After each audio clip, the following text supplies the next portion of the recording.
Welcome to the I Create Daily podcast. I'm Leora Alderson. And I'm Devani Alderson. We're your co-hosts on this journey of creativity and productivity. I Create Daily is for artists in every genre of creating, from musicians to writers, crafters to inventors, bloggers to entrepreneurs. I Create Daily is a movement for creators serious about your art. If you're into creating anything, this podcast is definitely for you. Thank you so much for joining us on this journey.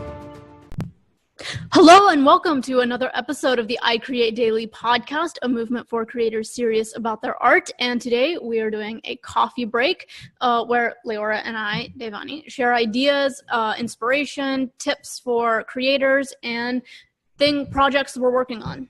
Right. So we were ideating this morning and we were talking about things that creatives could do. So one of our recent sessions, we talked about audio articles, right? We went into that. And so I was thinking this morning about the movement for voice and stories to be read online for free, and more people consuming more and more audio content, and it's becoming more rapidly available and widespread.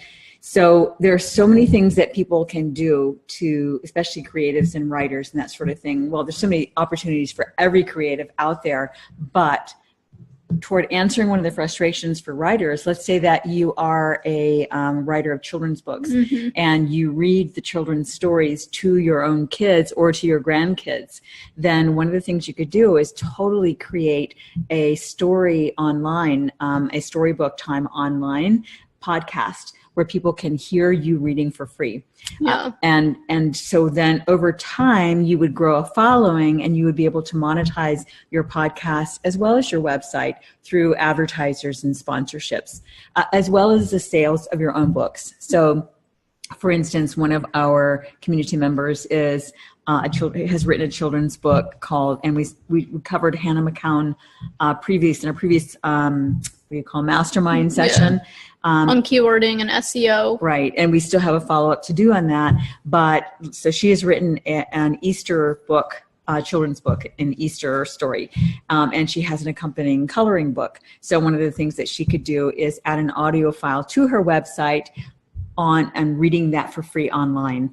And many writers would cringe at the idea of giving away, many creatives in general, like giving away content online. But essentially, that's the economy in the world we're living in, where it is that creators who spend a lot of time writing things, one of the best ways to grow your audience and one of the best ways to actually end up selling things is to grow an audience. And one of the best ways to do that is to offer a lot of free content. We're doing. It's what most podcasts are doing. I mean, it's not until you get to be have a pretty well-known audience name or brand until you start doing anything like monetizing a podcast and having like the premium episodes. So if you don't think this actually works, a majority of people who are very successful have lots and lots of content for free. Gary Vaynerchuk has lots of free content, Lewis Howes, John Lee Dumas and Pat Flynn are two really good examples because they're podcasters. They started by giving so much for free. Yeah. Both of them have loads of free courses. Yes. Free courses, entire courses for free. Yeah. And before they ever started charging or doing events or speaking gigs and all of that stuff. So that's right. And they're both multimillionaires. And they've been doing it since 2012, 2008. Yes. Even so, it's really the time is now to start building that. Definitely. So that's a good tip. And and if you're worried about the quality of the sound and that sort of thing, hopefully won't have the dogs grumbling in the background. Then don't worry too much because as long as it's not unpleasant to listen to, as long as there's not too many distractions, it's actually fine for you to actually be in real time. I'm a huge fan of leveraging time. And that is, if you're already reading to your child anyway, put a mic, go ahead and start reading it into the mic, get some practice, see how it sounds. And if your child and you have a conversation about it, even all the better. Because one of the things that people are looking to do is to connect. And imagine I know that when you guys were little, we really looked forward to finding books and storybooks where you could actually see the words and hear it read to you, so that when the parent couldn't be there, the child is still exposed to the concept of reading the book with someone and having them read, so that they're seeing the words. When they're seeing the words and they're hearing them said, then they're more likely to pick up the vocabulary. Yeah. So imagine that, and it's really good for people who have like dyslexia or stuff like that. I know my brother and I both found audiobooks super helpful for just regular reading. Like, we could comprehend what we were hearing a lot better than the level of like actual reading, and so that helped a lot. The audiobooks helped actual reading a lot. Yeah. So if you're reading your stories online, whether it's children's stories or otherwise, then okay, so you could read your book or hire actors to create an audiobook. And it's very expensive to hire actors. We've covered that to some extent in our interview with Joshua Robertson, who has audiobooks out there and has paid actors to read them.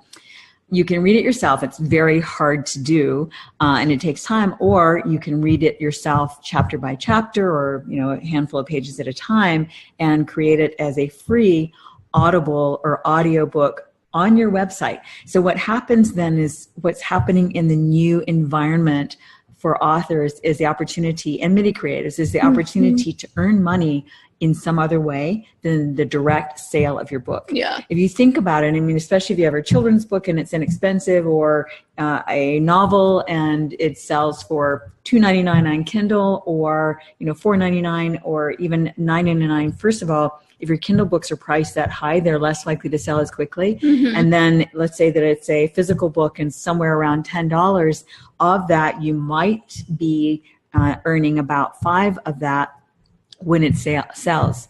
But it's very hard to become a best-selling author unless you have tons of reviews and or a large audience and already. The thing that's really cool, can I cool, just finish that thought? So the whole thing then is creating and building a large audience at a time.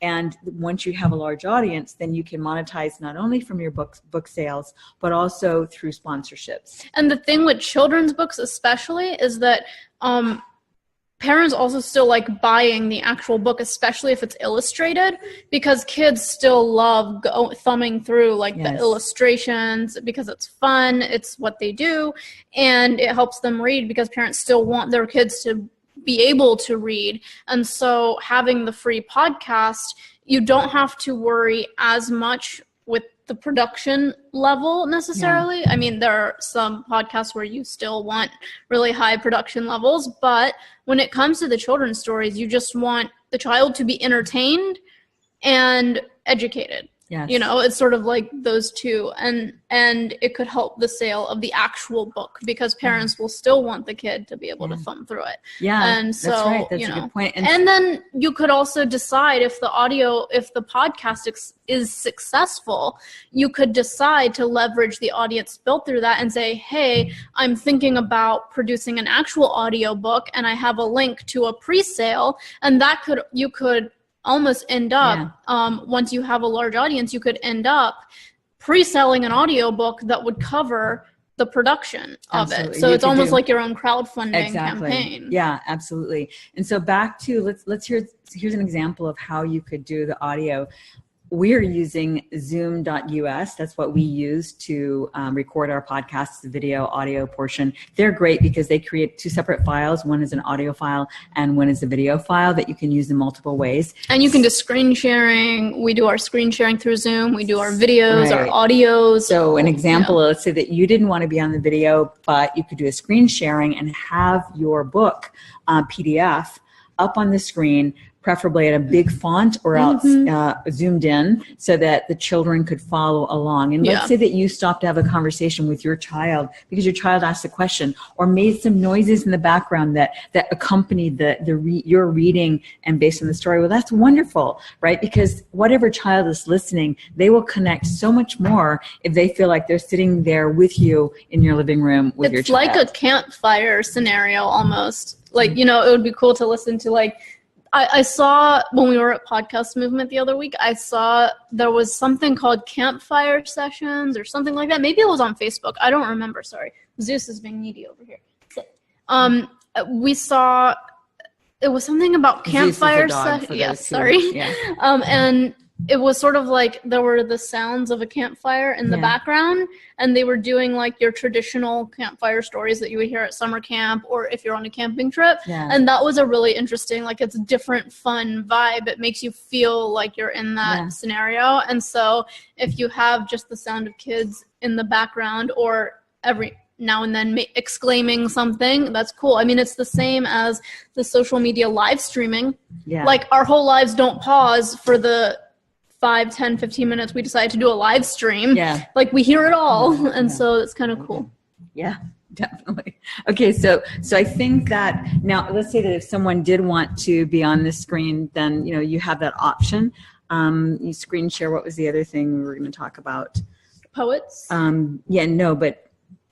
Yeah, okay. So just let me touch back around to the ways that authors can monetize. So Joshua Robertson and Lillian Oak are doing this now, and that is through their website, thebooktavern.com. Please check it out, thebooktavern.com, where they will be featuring not just their stories and books, but writing articles and reading stories and reading books and providing lots of free books to read online. So the opportunity for creatives is to take your work directly to the audience by first creating and offering things for free and engaging your audience and allowing them to participate and consume your content, and then monetizing through what's called an authority site or a niche website. So that there are many websites that you go, if you search gardening, then half of the gardening sites, most of the gardening sites that you pull up will not necessarily be Better Homes and Gardens or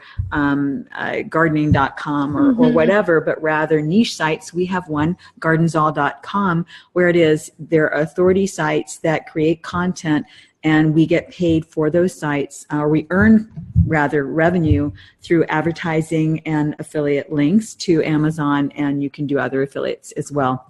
So it's a great model because you're getting paid for the traffic you bring in. You're not getting paid just because one person decides to buy your book, and then it's sort of like, you know, the marketing and the convincing people buy my book because obviously you would want to, you know, that whole thing that creators really don't like. And so this is just another avenue where instead of needing to sell a product, you basically just are responsible for bringing traffic to a website platform. Right. And through creating content that you want to create and like to create anyway. So that's the other thing. We've written an article recently about artist entrepreneurs, and I forget the title of the most recent one, but we'll link to that, where it talks about how, while many creatives and writers and artists just want to paint and they don't want to have to be messing with the business stuff, or just want to write and they don't want to have to mess with growing their tribe and an audience and all that. And yet the successful ones today blend entrepreneurship and learning and growing your business with your craft. And those who do that, who blend those two, are the ones most likely to be most successful. And we can link to Josh and Lillian's Book Tavern, and we can also link to our sites that are monetizing so that people can see examples of site, like this actually works. This isn't just us talking about here's an idea. Like, this actually works. It works for us, it works for others. So. And typically, I think we've talked about this before, but many niche sites are owned by hedge funds, investment groups, or and somebody pretending some entrepreneur. There are many people who entrepreneurially have created niche sites, authority sites around areas where they've decided and determined that they could rank for it and end up earning money, even if they're don't have anything to do with that industry. So like, there are people who have created gardening sites even though they're not gardening. There are people who have created fitness sites even though they themselves are not in the fitness industry at all, and they're just working on from the business angle of it, as well as the SEO, which we've talked about in other episodes and we'll link to in this search engine optimization, as well as just the kind of quality of content you're creating. So what we love the idea of is putting those opportunities in the hands of the content creators. People who know the topics really well. Where you know the topic, and then next what's missing is you just need to learn sort of some of the business side of that, and one step at a time, one day at a time. It's not hard. And I would argue that it's probably easier to be the creator where you know the content inside and out and then learn the tactical stuff than the other way around. And we could we could have a really good debate with somebody who has the opposing opinion about that, because it is hard to build business, and that's definitely a skill. But creativity doesn't seem like a tactical thing, whereas it can be easier to, like, you can't YouTube how do I be creative, really. I mean, it just comes from inside, whereas business, you can learn how do I keyword, how do I do this and that. We publish content, like you find people who can publish how-tos, like Gary says, you go to this site called Google and you can type in all these questions. And so when you're the person who has all the ideas, it's so much better almost, because then all you need to do is put them out there and discover the ways that they'll get discovered and build the audience. And I would say definitely learn some of it yourself first, but then if you really, which, you know, if you take it on with a learner's mindset of this is an adventure, I love to learn, and, you know, so maybe this may not be like my forte, it may not be the thing I'm best at, it's not my strength, I really just want to be writing. Remember that if writing comes really easy to you, that your next opportunity for growth could be in learning how to grow your business. And anything you learn there will still also serve to strengthen what you're already strong in, such as writing. That said, if you start doing some of that and you still just hate it, or you have the revenue where you don't have to do it at all and you want to hire someone, you can totally outsource all of that. I would just say that having done that in the past, and not knowing anything about the industry myself was a huge mistake. Wasted tons of money, left millions on the table by not being more involved myself. We were homeschooling, the kids were younger, and so I just really wasn't that involved. But now we're paying the price of that, as I realize, because no one you hire, it's very rare, is going to look after your business the way that you are or know everything that there is to know about it. Not everyone sees the scenario and has a sense of how to expand on it. And turns out that I do that pretty well. And so if I had known that, I didn't even know that. I didn't even know that that was my inclination until I started diving into it myself and discovering how much I loved just even the business aspect. And you can hire somebody who's really, really good at what they do, but they just don't understand the way you want to operate your business. So they might have this awesome tactic heavy plan and it might very well work, but it might rub you completely the wrong way, and it might represent your brand in a way that you don't want to be represented. And so just having at least a basic understanding of industry terms, of what's going on, I think that's just smart regardless of whether you do it yourself or not. Because let's face it, the creatives who take their work into the world are already, by virtue of that, an entrepreneur and or a business owner. You have a brand and you have a business. And people want to feel that you're representing your brand as you, regardless of whether you have freelancers in the background managing your tactical stuff. They want to make sure, like, is this person who they say they are, and are they being represented right? Because that makes a big difference. Right. One other thing I wanted to talk about in this session is we have several poets in our I Create Daily community, and it's such a hard era for poets. However, there is also more opportunity than at many other time in history. And so here are some ideas on that.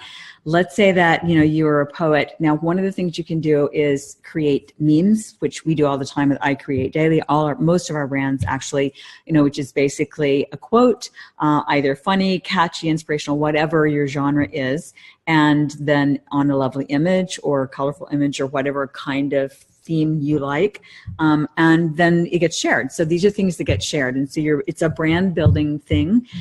So if you're a poet, then you could take sections, you could work on writing shorter poems and sharing them on memes. As memes, you could extract sentences or stanzas from your poetry and create memes out of that link to, if you create a website or a Facebook page around poetry, that link back to that. The other thing you could do is some of the most catchy of the phrases, you could actually turn into quoted products and paraphernalia, from t-shirt slogans to stickers to cushions, coffee cups, what have you, through resources like Zazzle and Redbubble.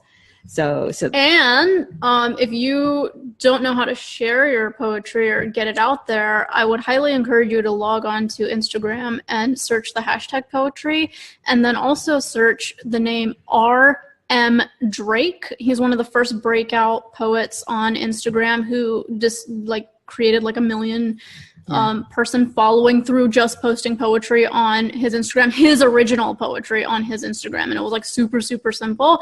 And he it's not even, looking at his poetry, it's not even like super fancy. He just takes what looks like a old paper style background and just puts his poetry on it and then publishes it to his Instagram. So, and if you search the hashtag poetry, loads of poets doing this and building good followings, because people love that. Like, poetry is nostalgic. It makes you feel things, and it's a quick tidbit. And we're in a quick tidbit society where we want those micro emotions, I guess. And it's a really good time to be doing that. And so then, depending, like if you like to sing and the concept of rapping, spoken word poetry is a pretty big thing right now. And basically there are rappers who write poetry and then rap it. And then there's the spoken word poetry. Who is it that does that so well?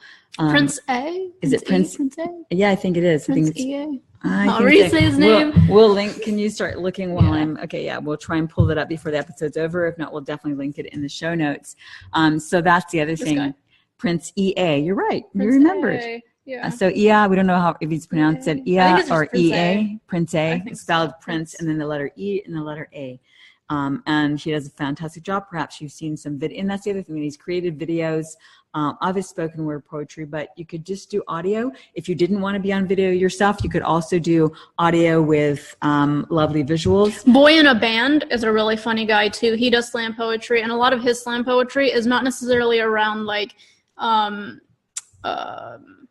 it's not the same style that Prince A does, but his is more like he'll take facts, he'll take a topic, and he'll like research all these facts about the topic, and then he'll create these videos that are really compelling and interesting. So he did one on how the education system was failing kids in, I think it was like the UK or something, because I think he's British. And so he took all these statistics and he created this like really interesting, he used to be like a punk rock guy, but he went into poetry and he publishes a lot of that online as well. So it's just, there's so many different styles. There's so many different styles and there's so many opportunities. And so, that reminds me, I don't remember, Devani, if you were there when I was tuning into, I think maybe it was your brother Nikolai, when I was tuning into this spoken word poet who had created poetry around helping kids memorize the multiplication tables.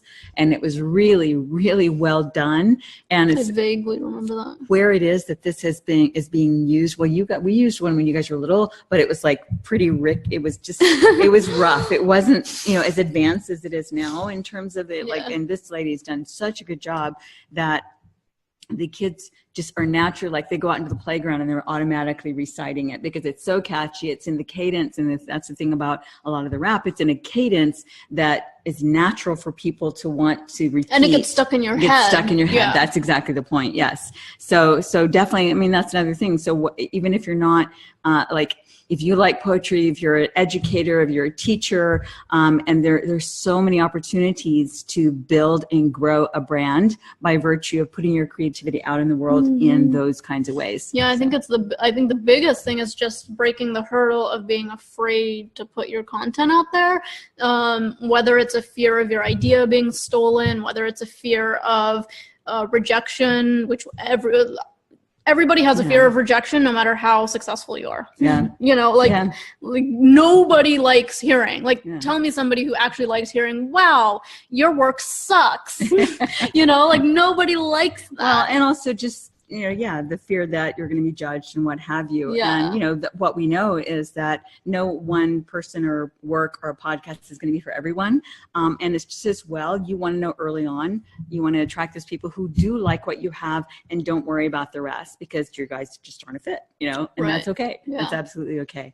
So you're not marrying everybody on the planet. That's right. So what else? Is there anything else on today's notes? Let's see. I think that pretty much. Oh yes, you want the idea of creating. We already kind of talked about that relative to branded paraphernalia. Yeah. Oh no. Okay, so here's an example. Let's say that you're looking for a job and you like to do poetry and writing and that sort of thing, or marketing company. Then you could create a slogan for a company that you like, or a brand that you like, and just share it with them for free. Or jingles. Commercial jingles. Yes, oh my absolutely. gosh, catchy commercial jingles are like the thing, and especially if you can tie it into what's really popular on like radio and in the music culture. If you can tie it into that, because brands are like big brands and even medium-sized brands that advertise on these channels, they're looking for like relevant stuff to add. Right. Do you know the Gary Vaynerchuk's intro song, legendary? Yeah, legendary. Do you know the story? Did the guy submit it to him or did he find it and use it? Okay. I really don't know. But regardless of that, there are stories of people who have submitted their soundtracks and their ideas, their theme songs or whatever, for someone who's already an influencer, social influencer of some kind, or a brand, and have been chosen to be the one to create that by virtue of doing that. Yeah, I would tune into, we interviewed Owen Video, and we'll link that one, and he had a lot of ideas along those lines for how to create, whether it was graphic art, musical art, whatever kind of art that you were doing, how to kind of get in front of the right people. Yeah, I think that's all right. I'm gonna get the phone. I guess bye guys. Thanks so much for joining us for the I Create Daily podcast. Please let us know what creatives you would like us to interview and what topics you would be interested in hearing more about. And if you enjoyed this show, please leave a review on iTunes. We value your feedback. We read all the reviews, and it just helps us get the word out on the I Create Daily podcast. Thank you so much. Thanks so much.